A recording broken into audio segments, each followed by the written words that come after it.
Hey there, my name is Elena, and I am the owner and creator of my self-love coaching business, Velatia Coaching.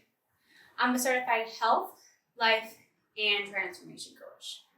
From my expertise knowledge in transformation wellness, and from my difficult experiences as an insecure girl in high school, I've developed life-changing life coaching programs to help women find true self-love and acceptance through authentic, personalized, and holistic guided coaching practices. On this channel, I share my knowledge and expertise insights to guide you to elevating your relationship with yourself. This week, I'm talking about a pretty uncomfortable and sticky conversation for women struggling through a tough breakup. I think we've all been there. You spend maybe years or months blending who you are with your significant other, and then a challenge or challenges arise and you are forced to move your life in a completely different direction. A direction that takes time to navigate. The hardest part about navigating a breakup is our emotions. We can't just turn off our feelings for someone like a light switch. Even when logically we can understand why the breakup happens, our emotions and desire for what's known and comfortable to us might tempt you to push aside self-loving practices in exchange for feeling safe and loved. So whether you're going through a breakup, getting over a messy divorce, or even trying to break away from a toxic relationship, the path to healing is almost always the same. Too often, I see women try to push themselves, usually disregarding healthy self-love practices and taking advantage of something I like to call Bandaid approaches, such as getting over someone by getting under someone new, drinking and smoking, stalking their ex on social media, and forcing themselves back out there before they're really ready in order to be perceived like they're doing better than they actually are. These are all false illusions of healing and add more emotional stress and confusion to your healing journey. So if you're hearing this and thinking, I don't need a lecture, like who the hell does this girl think that she is telling me all this? Like it's obviously easier said than done. Like, right? Well, I am not just talking to talk. I've had to learn how to walk the walk. After my boyfriend and I had broke up in high school, I did everything anti-self-love to try to move on. I tried it all. I smoked, I drank until I couldn't remember why I was upset. I slept with someone else to fast forward through the awkward feelings of being alone. And I tried being as under the radar as possible, trying to figure out what he was up to, all while trying to look like I didn't care. But I did care. I was hung up on my feelings of our relationship. And the more I tried to push past my feelings and act like I was the badass bitch who knew she deserved better and she didn't deserve to be cheated on, I was living her best life, taking the anti-self-love approach only prolonged my journey to healing. And it took me years to figure out the steps of self-love, especially the parts of navigating a messy breakup. So today I'm sharing with you the self-loving tips that worked for me and will work for you. Tip number 1 is out of sight, out of mind. Delete them off social media, block their number and change the name in the phone to do not contact, store mementos away. These are all ways to practice out of sight, out of mind. So when you aren't tangibly connecting with the piece of your ex, you have the mental space and clarity to focus your attention on other things, including the self-loving practices. Tip number 2 is to set boundaries. In the beginning, you may not feel like you have a ton of willpower. So creating some boundaries is extremely helpful to keep yourself in bounds while slowly elevating throughout your healing journey to handle more complicated interactions with your ex, if you need to see them. Now, setting boundaries may seem easier if you don't have kids together or live together, and you're definitely right. But just because those layers exist doesn't mean that you still can't create manageable boundaries.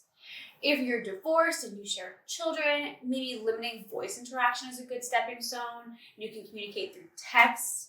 You can also have hours of availability, saying if you need to get in touch with me, about something with the family, the kids. You can reach me from 4 to 7. Have it be a boundary, or whatever time frame works for you. This allows you to be respectful of yourself, your emotions, and your family dynamic. You can also not be alone together. Having a buffer with you in the beginning to help steer conversations and give you extra love and support if you have to see each other anywhere is another really great step. In any situation, having a boundary to not meet up casually is always helpful. Your healing journey isn't casual, so don't treat it that way moving forward. Tip number 3 is a burning ceremony.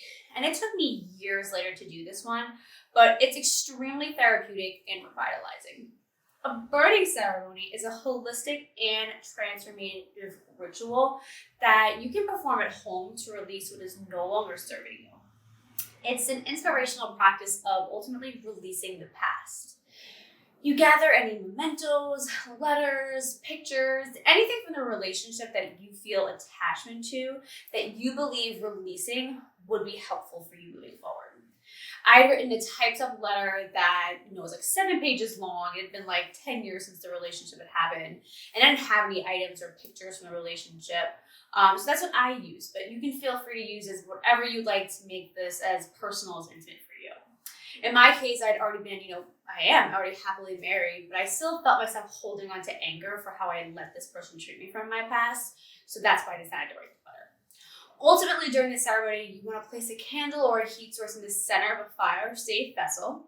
I typically sage the items that I'm burning first into like a silent prayer to God and the universe, acknowledging that my intentions are not ill-willed. That what I'm doing is to release my unnecessary energetic baggage and come from a place for love for myself. Then I burn the items and say another prayer. And this prayer is of my hopes and my wants moving forward. I make sure this portion is centered around self-love. You can say things like, moving forward, please help me to heal, to acknowledge my fears, and to communicate and reflect my self-worth. That's just an example. But you can make this prayer as authentic and honest as possible for yourself. And then you let the flames naturally burn out. I recommend doing this ritual also during a new moon to manifest your intentions alongside the energy of the moon. So for more in-depth directions and information about holistic burning and moon rituals like this, feel free to DM me on Instagram or email me and I'll help guide you through your own personal releasing ceremony. But tip number 4 is to focus on yourself. This is another extremely personal layer of healing. Focusing on yourself is an incredible practice of self-love, whether you are moving on from a relationship, in a relationship, or happily single. Giving yourself time, commitment, and dedication to engage in activities that feel encouraging, authentic, and supportive to you is essential to healing and having a strong, healthy relationship with yourself. You can, surround yourself with friends and family who love and support you. You can allow yourself to reflect authentically. I recommend journaling daily to help release emotions. You can prioritize your physical, mental, emotional, and spiritual health in any way that feels genuine for you. You can work out, go to therapy, see an energy healer, meditate, go skydiving, really anything. Focusing on yourself by taking action reinforces your relationship with yourself and guides you on the path to truly healing. The best part is that these tips work great for moving on from a breakup, but they can also be utilized in any area of your life you'd like to heal from, whether that engages a romantic partner, a friend, a job, anything. These tips worked wonders for me and are incredibly supportive of a self-love journey.